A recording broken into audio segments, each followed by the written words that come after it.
The young and the restless Spoilers Shock. In the claustrophobic, darkened arena of the deadly game, chaos reigned as the rules, meant to hold everything in check, were shattered by a single act of defiance. The operator, known only as the overseer, a man whose authority was absolute and whose temper burned as fiercely as the flames of retribution, was incensed beyond measure. Phyllis, with her reckless courage, had dared to break the sacred regulations of the game. In a moment of desperation, she had smashed through a window in her bid to escape the insidious clutches of fate. But in this unforgiving world, rebellion was met with a punishment so severe that it could unsettle the very foundations of those who dared challenge the established order.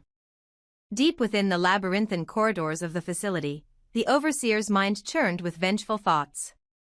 The breach of protocol was not simply a lapse in judgment, it was a direct affront to the meticulously orchestrated system he had built. And so, in a move as cold and calculated as it was brutal, he decreed that Phyllis must pay the ultimate price for her defiance. The punishment was not merely a penalty, it was a statement, a warning to every player who might dare disrupt the delicate balance of the game. In the dead of night, when the building lay shrouded in oppressive silence, the overseer's whispered command rippled through the shadows. He summoned Sharon, a fragile soul tormented by the demons of her own mind, plagued by a mental illness that blurred the lines between reality and hallucination. Sharon's condition left her in a constant state of inner turmoil, a state where longing for a fresh start, for the warmth of a family life, battled with the inescapable grip of her madness. The overseer offered her a twisted chance at freedom. If she were to kill Phyllis, the deed would be hushed away, and in return, Sharon would earn her liberation. Phyllis's body, it was decreed, would be disposed of quietly, interred away from prying eyes and judgmental whispers, a secret known only to those who shared in the darkness of their collective fate. For Sharon, the command resonated with a dangerous allure. In her fevered, unstable mind, she had already entertained the thought of eliminating Phyllis, a notion that had ignited a spark of dark determination within her. Her mind, often a chaotic battlefield of conflicting desires and tormented hallucinations, now fixated on the idea that Phyllis must die. The rules of the game were not merely suggestions, they were the decrees of a twisted reality where breaking them invited inevitable retribution.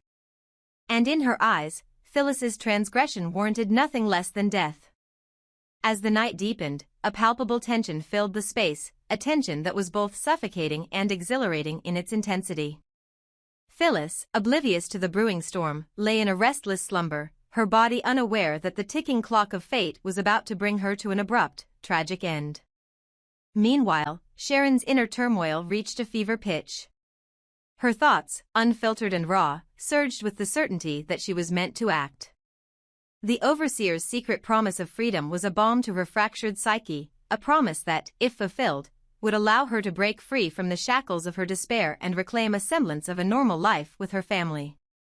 With every passing moment, the lure of escape grew stronger. Sharon's vision blurred with determination as she reached for a cold, glinting knife hidden in the recesses of her quarters. The metal, slick and unforgiving in her trembling grasp, became an extension of her inner resolve.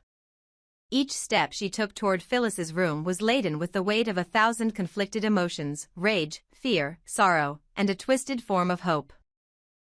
In the dim light of the corridor, the silence was shattered only by the faint echo of her footsteps, a grim metronome counting down to a moment that would forever alter their lives. Inside Phyllis's room, the calm of sleep was a fragile veil over the storm that awaited her. Sharon's heart pounded erratically as she crept closer to the bed, her breathing shallow and ragged.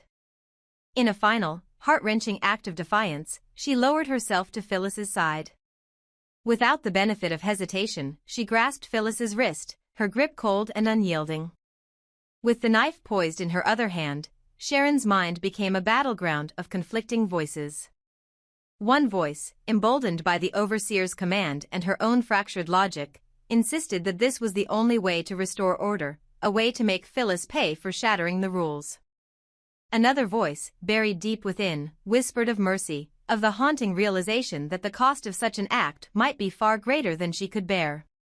But in that dark moment, the overriding command drowned out any semblance of remorse. Sharon's eyes, wild and unseeing in the flickering light, locked onto Phyllis's sleeping form. With a swift, decisive motion born of both anger and a desperate need to seize control of her destiny, she plunged the knife toward Phyllis. In the ensuing struggle, a violent ballet of twisting limbs and muffled gasps, the two women became entangled in a struggle for life and death.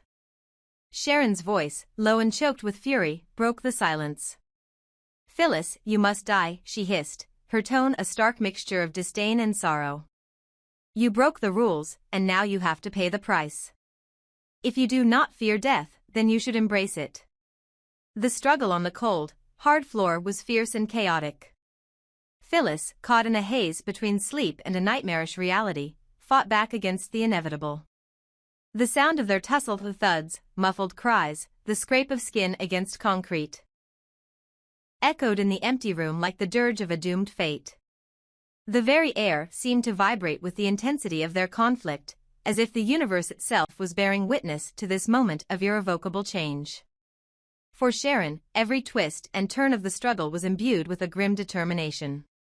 Her mind, already teetering on the edge of delusion, was now consumed by the singular thought of survival, a survival that meant not only escaping the oppressive confines of the deadly game but also reclaiming the life that she so desperately yearned for. The promise of freedom, of returning to her family and leaving behind the shadows that haunted her every waking moment, lent her actions a terrifying resolve.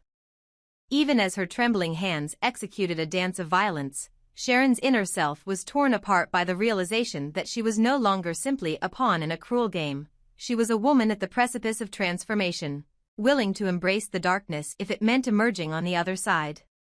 Phyllis, in the midst of this violent encounter, became the embodiment of the consequences of defiance. Her futile attempts to resist were met with Sharon's unyielding determination. Every moment of their struggle was a testament to the high stakes of the deadly game, a game where the line between right and wrong was blurred by the twisted ambitions of those in power. And as the minutes dragged on, the room transformed into a microcosm of the larger conflict, a space where betrayal, vengeance, and the desperate desire for redemption collided in a brutal crescendo. In the aftermath of the struggle, as the dust of violence slowly began to settle, the room was left bathed in an eerie silence. The overseer's secret order had been executed, and with it, the irreversible act of erasing a transgression from the records of the game. Phyllis's lifeless body lay still, a stark reminder that in this world, defiance was met with uncompromising retribution. And as Sharon stood there, her mind numb from the adrenaline and the weight of her own actions, the price of following the overseer's command pressed down on her with the force of 1,000 shattered dreams. The ramifications of that night would echo far beyond the cold, dark room where Phyllis had met her end. In the secret corridors of the game's administration, whispers of the deed would circulate, a deed carried out under orders that promised freedom, but at a cost so profound it defied simple explanation. Sharon's act, driven by a twisted cocktail of loyalty to the overseer's edict and her own fractured yearning for a new life, would be catalogued as another grim chapter in the annals of the deadly game. Yet, beneath the surface of this orchestrated retribution, the scars of the night would persist in Sharon's mind. The hallucinations that had long tormented her were now tainted with the vivid images of blood and struggle. The promise of freedom that had enticed her had come at the expense of her soul, a soul now burdened with the weight of a deed that could never be forgotten. And as she contemplated the long, uncertain road ahead, a road that might lead her back to the embrace of a family she once knew, Sharon was forced to confront the agonizing reality that survival in this game meant sacrificing not only one's innocence but perhaps even one's humanity. The overseer's decree, the violent act, and the unspoken pact to bury Phyllis's body and erase all evidence of the deed formed a macabre trinity, a trio of secrets that bound the players in a web of guilt, fear, and inevitable retribution. In a world where every rule was enforced with ruthless precision and every transgression was met with uncompromising punishment, the cost of defiance was measured not in dollars or debts but in the very essence of one's soul. As the night gave way to a new, uncertain dawn, the survivors of that brutal encounter would carry with them a haunting question. In a game where rules are both the lifeline and the noose, what price must one pay to reclaim a semblance of life? And as Sharon, now forever changed by the violence of that fateful night, struggled to reconcile the fractured pieces of her identity. She could only wonder whether the freedom promised by the overseer was worth the irreversible stain of blood, and whether, in the end, the call for retribution might ultimately be her undoing.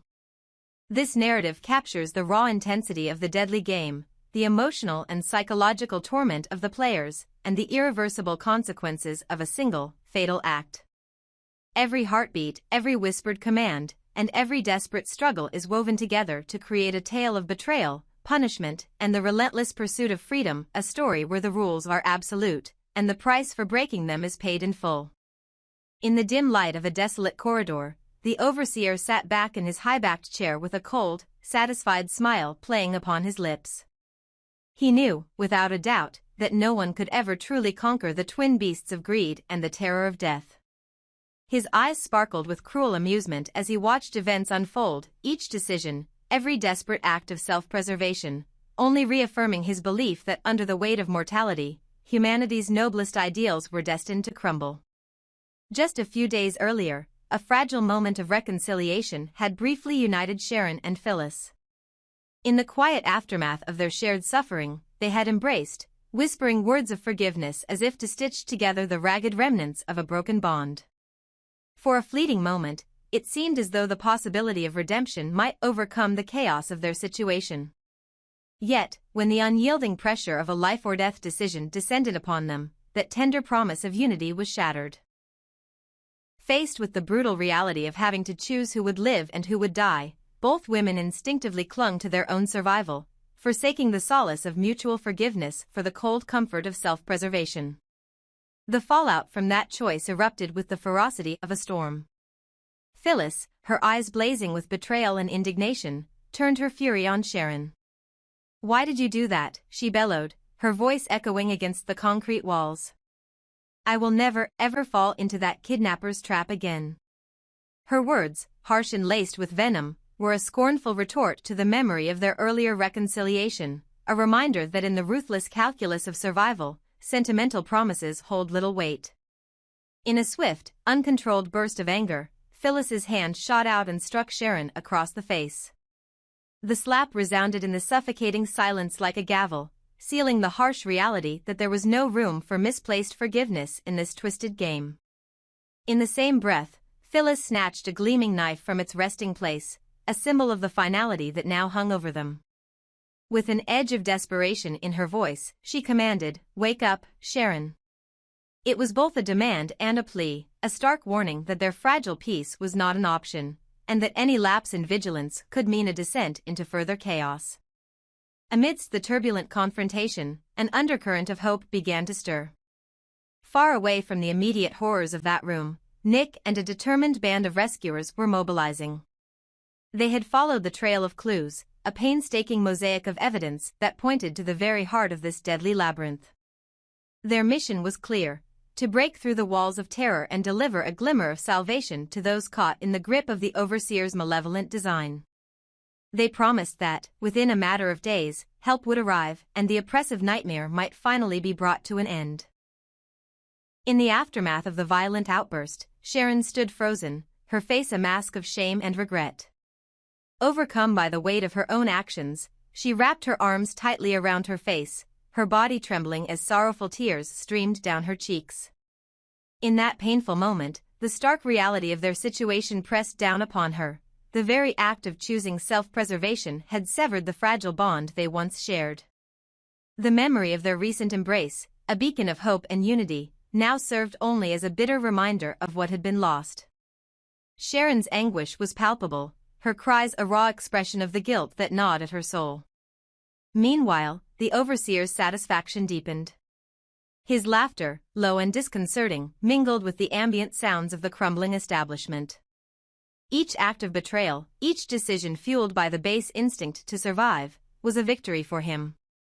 In his eyes, these were undeniable proofs that under the duress of imminent death, humanity's nobility was an illusion, a feeble hope destined to be shattered by greed and fear.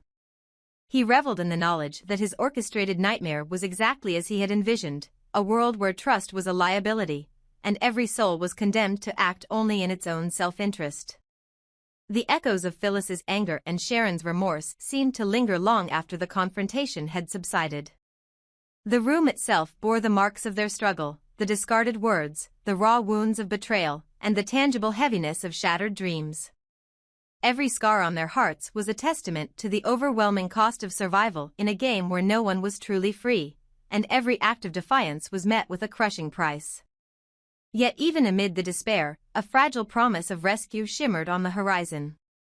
Nick and his team, driven by unwavering determination, had gathered enough clues to challenge the Overseer's iron grip on the game. Their impending arrival was more than a lifeline. It was a beacon that suggested that perhaps, just perhaps, there remained a chance to reclaim something resembling hope and humanity in a place defined by cruelty and betrayal. As the night deepened into a silence punctuated by the distant sounds of preparation and movement, Sharon's mind was tormented by a storm of conflicting emotions. She was haunted by the realization that in choosing her own survival, she had betrayed the very principles that once connected her to Phyllis. The cold, hard truth that had driven their earlier argument now settled over her like a shroud. In this merciless world, there was no room for vulnerability, no place for the delicate bonds of forgiveness when the alternative was certain death. Phyllis, still seething with the fire of betrayal, continued to struggle with her own inner turmoil. Her furious exclamation, "I will never fall into that kidnapper's trap again," echoed as a defiant vow to herself. In that moment, she vowed that she would never allow herself to be manipulated or used as a pawn in this twisted game again. Even if it meant sacrificing the remnants of her past friendships, she would ensure that her life, her freedom, would never be gambled away on the whims of someone else's cruel design. Outside, the slow promise of a new dawn began to break through the darkness. The collective heartbeat of those still clinging to life, though battered and bruised, began to quicken with cautious optimism. The resolute steps of Nick and his rescuers signaled that salvation might not be as far away as it once seemed.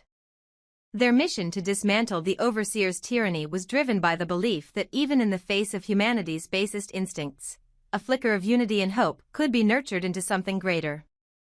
As the first pale light of morning crept through the high, narrow windows, the atmosphere shifted imperceptibly.